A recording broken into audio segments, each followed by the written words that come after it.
Hey, what's going on, guys? This is Mist, and welcome to my Cyber Dragon Trap updated deck profile for, I guess, 2021. I haven't made it since... I haven't actually made a Cyber Dragon deck profile at all since 2020 on. That's actually shocking, and we're already almost February, so...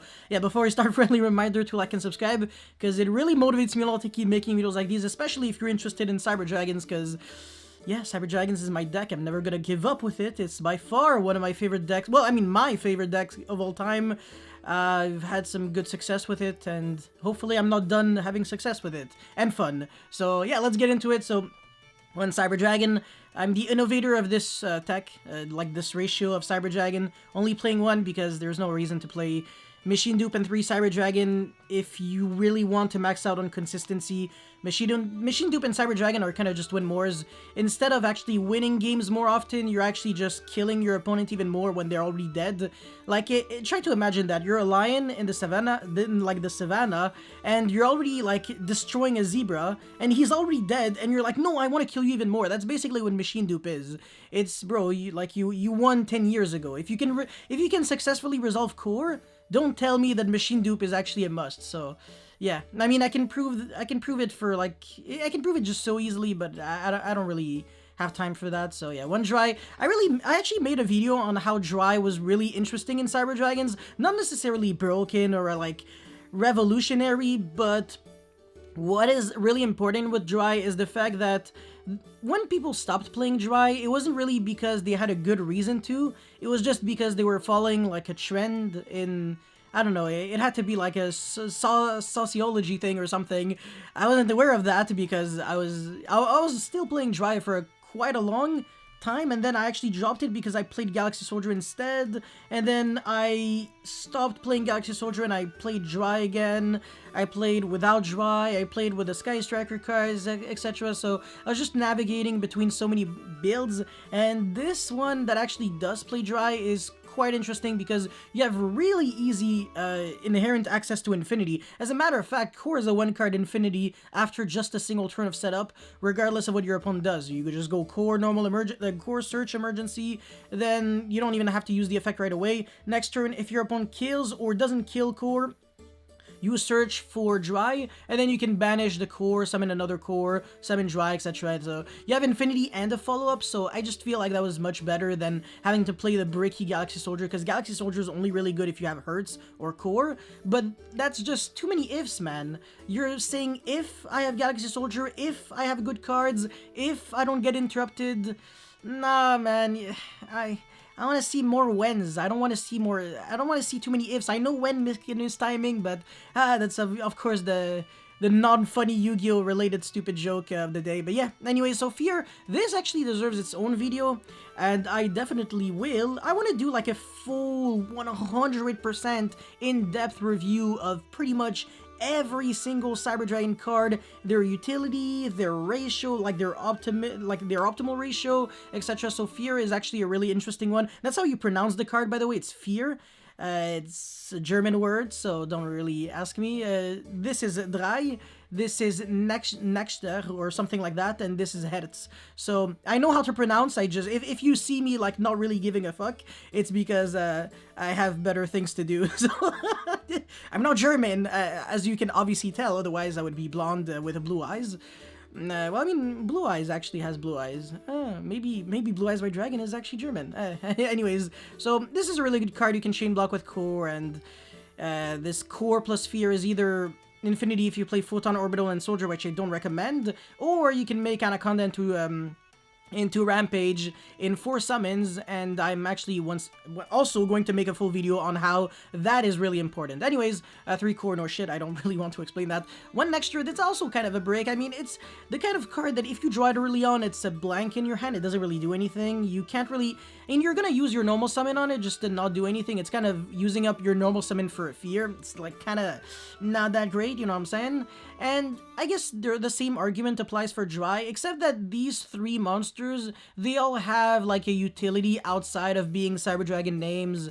So this is a Monster Reborn, this is a Chain Blocker and a free special summon in a way when you normal or special a Sidra, and of course, Dry is basically the level adjuster for every Cyber Dragon on your field. Interesting, huh? So even if you only have Core and Dry, well, both of them become level 5. It's not that. It doesn't work only with Cyber Dragon, so yeah. Anyways, 2 Hertz, this is really interesting. So this is, by the way, it's not the first time I'm doing that, just letting you know. I've actually played with 2 Hertz before, and I'm very back and forth on 2 or 3, and the reason for that is because when you play 3, but you don't play Galaxy Soldier, it's hard to justify your ratio. Like, what are you really gonna say? Oh yeah, you want to see it like all the time. Oh yeah, but what if you draw like 2, and then you draw like Core, and then your hand just looks clunky? It just stays in your hand, doesn't really do anything. Core is always the best normal summon when you have access to it, but when you don't have access to Core, which obviously will happen because you don't have that many cores in your deck, really. You have 3 Core, 3 Emergency, and that's kind of it for the 1-card cores, but then you have like some other ways to access Core, like popping your own Overflow, etc. So yeah, but for Hertz, the really nice thing about it is that if you only played at 2, I feel like it's perfect, because you get the recursion that you need, you can recycle it back from your Banish with Cyberload, so you have that grind game, and it's... you know, it's that kind of normal summon that you're gonna draw sometimes, but not all the time. I know that's the usual explanation for playing 2-ofs, and that's why I really feel bad explaining cards, you know, in ratios as 2-ofs. Well, I mean, for the traps, it's gonna be really easy for me to justify, because Trap Trick forces you to play at least 2 of the card. So I can't just play, oh yeah, I can't just say like, oh yeah, just 1 Ice Dragon's Prison, that's enough. No, it has to be at least 2, because of card, like, design constraint. So it's not me who's saying like, oh yeah, trust me, 2 is mathematically correct, don't worry, no. And 2 Ecclesia, that's... I swear, man, speaking of the devil, Ecclesia is interesting, because I wouldn't play Fleur de Lys, even though it could almost make sense, to be honest. And the reason for that is because it's a level 8, you can summon Din Girsu, with Chimera Tech Fortress Dragon, but I mean, at the end of the day, it's 1 extra deck spot additional, and this deck's already kind of tight with the extra deck spot, and on top of that, it's kind of a brick when you don't really have the best case scenario, and sure, it's nice with Ecclesia, it can make your... I don't know, it can make your better hands better, but I don't know how much it makes your bad hands better, so that's why I'm kind of hesitant. If someone can give me very convincing arguments, I am definitely open-minded to potentially playing Fleur de Lys, and one thing that's for sure is that I will be testing the card quite soon, so definitely look out for more Cyber Dragon videos incoming, so yeah. Anyways, 3, Disciple of Nadir, there's actually one really hilarious thing that I want to mention with this card, is the fact that it ironically turns on Cyber Repair Plant, because you can send Seeger, which is the only Cyber Dragon monster in the extra deck, by the way, that becomes Cyber Dragon in the graveyard. In other words, Repair Plant can actually finally be used because you only need a Cyber Dragon in your graveyard to be able to use Repair Plant, so this is kind of a consistency card for Cyber Dragons. Or you can send Entis and then pop your own Overflow, you can chain it, kind of do some cool things, or you can just send Titanic Lad and basically just search 2 Ecclesias at this point. So that's why I said, you know, if you want to play 1 Fleur de Lys, I'm actually not, I don't have a gun in my head, like in my hand, trying to actually threaten you to not play Fleur de Lys, so definitely feel free to do whatever makes you happy. But anyways, for the fusion spell, 1 Overload and 1 Cyberload, that's all you need. You don't really want to hard draw Overload too often. It definitely is a break, to be honest. We're gonna be honest here. The thing is, you're not always going to draw the proper combination of Cyber Dragons, so sometimes all you have is 1 Hertz and 1 Overload. It's not bad, but it's not great, because you can make like Anima, Search, and then Crash, and then Special, and then Contact Fuse, and then Overload. It doesn't suck, okay? But sometimes it's even worse. Sometimes you have Overload, Cyberload, Nexter, and like 3 traps, and you're like, what the frick is this? So if you played like even more Overloads, you can just imagine how bricky those hands could actually get. And Cyberload as a 1-of is actually perfect. This time, Cyberload is actually searchable not only by Core, but also Anaconda, whereas Overload is only searchable by Anaconda. So if Cyber Dragon actually were to get good support, good future support, maybe a Link 1 that actually searches Overload, that could be interesting. That would also be a good argument to ban Anaconda. And it won't happen, but well, it'd be nice. That would be nice, but yeah. 3 Emergency, of course. I'm not going to explain that. 3 Prosperity. Or Disparity. I mean, I like Disparity better, but in 3 months, people will be like, what the heck is part of Disparity, bro? It's called Product Prosperity. Yo, get your names right. I hate when people say that, man. Like VFD. I can understand why people ask, like, what is VFD? You know, True King of All Calamities. And the thing that baffles me is when I say like Zodiac and they're like, what the hell is Zodiac? Bro, it's Zodiac. Yeah, I don't know. I mean, like I said, I'm really used to always calling cards by their own names because it feels better to my ear. I kind of have cancer when I hear some, I don't know, you understand me, don't you? You understand. Anyways, moving forward. Oh, no, actually, I didn't even explain that. Okay, Pod of Disparity is really nice because it's the one pod that Cyber Dragons can finally use without actually screwing the strategy over completely. There was a time where I actually tested not only Desires but also Extravagance. Well, not in the same build, obviously, I'm not that retarded. But Extravagance just could not work. It was basically RNG City. Every single time I used Extravagance, I looked at my banish first, and depending on what you banished, you might not even want to look at your draws because you might just be scooping. Like, interesting, I banished all of my Rampages and all of my Chimera decks. Draw, Cyberload, and Overload. I think we're gonna go to game 2. But yeah, Desires also banish like your 3 cores. No, imagine even worse. Desires banish every single monster, draw into Emergency and Emergency. Oh no, or Desires and Desires, if you're skillful at Yugi Mons.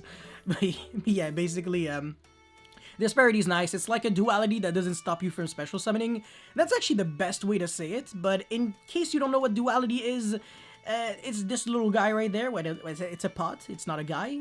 Maybe, it has a face. Oh.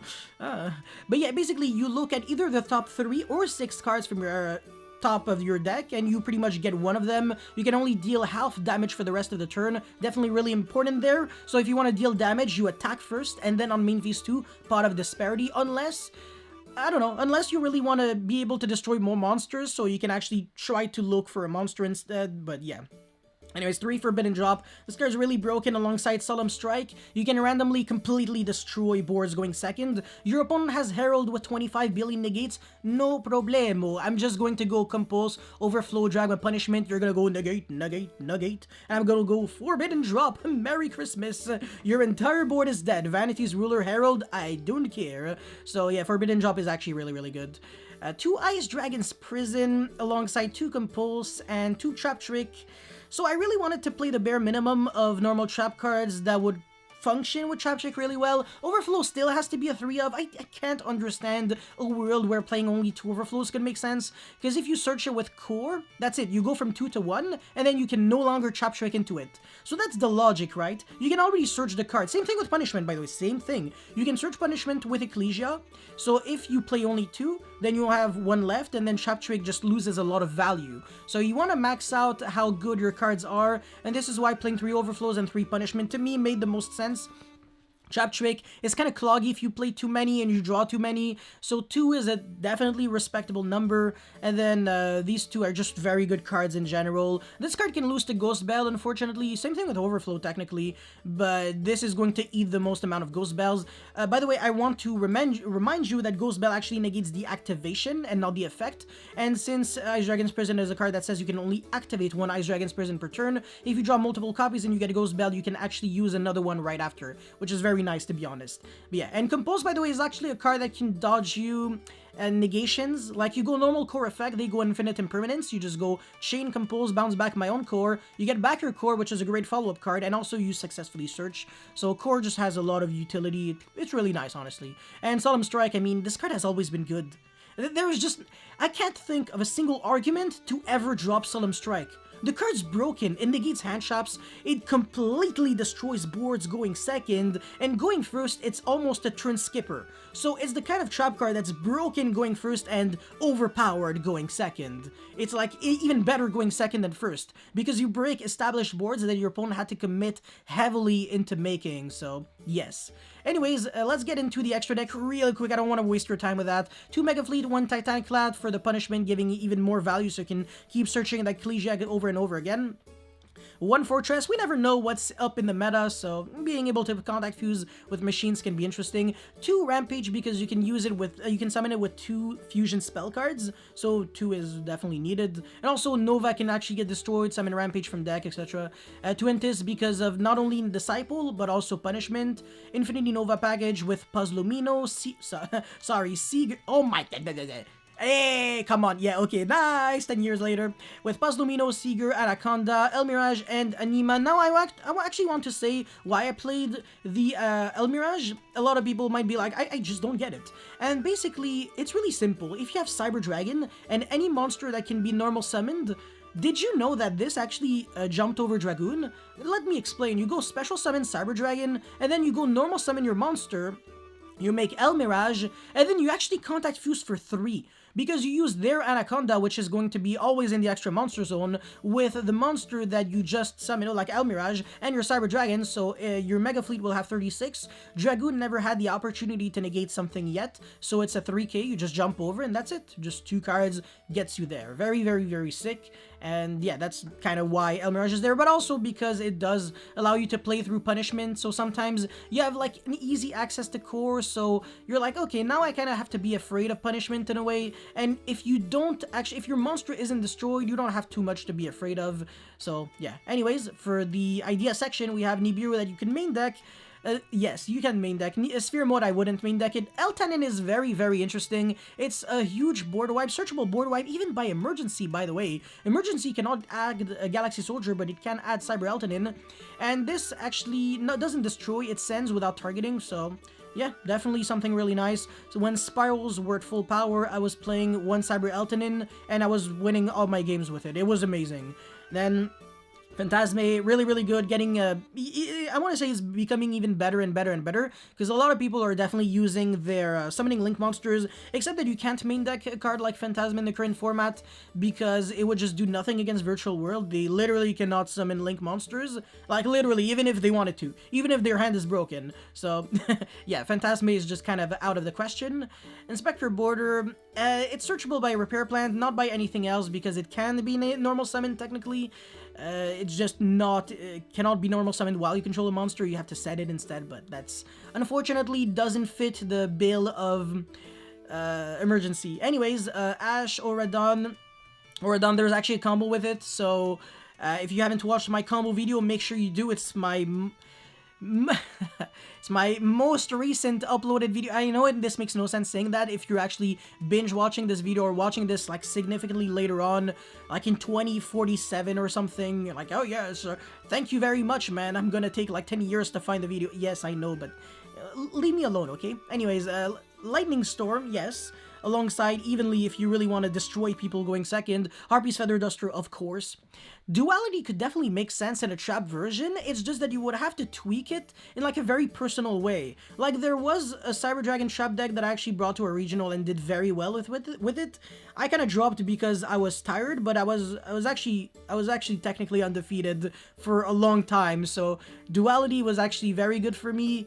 And I played Scapegoat in my Cyber Dragon deck. My deck was really weird, by the way, but yeah. And that was like back in like Lunalight format, I think, or something crazy. I don't know, I forgot, but it was pretty stupid. Anyways, now we have Mystic Mine and Duster, which is always a good card to get with Trap Trick. You can also play Crackdown, by the way, to steal Vanity's Ruler. Just 0 effort to give me that ruler, you know what I'm saying? Or Super Poly, if you really want to, so that's all I had to showcase and talk about for that beautiful Cyber Dragon trap deck profile. If you guys have any comments or feedback, let me know in the comment section below. Don't forget to like and subscribe because it motivates me a lot to keep making videos like these. That's pretty much it. Thank you for watching. I'll see you next time. Peace.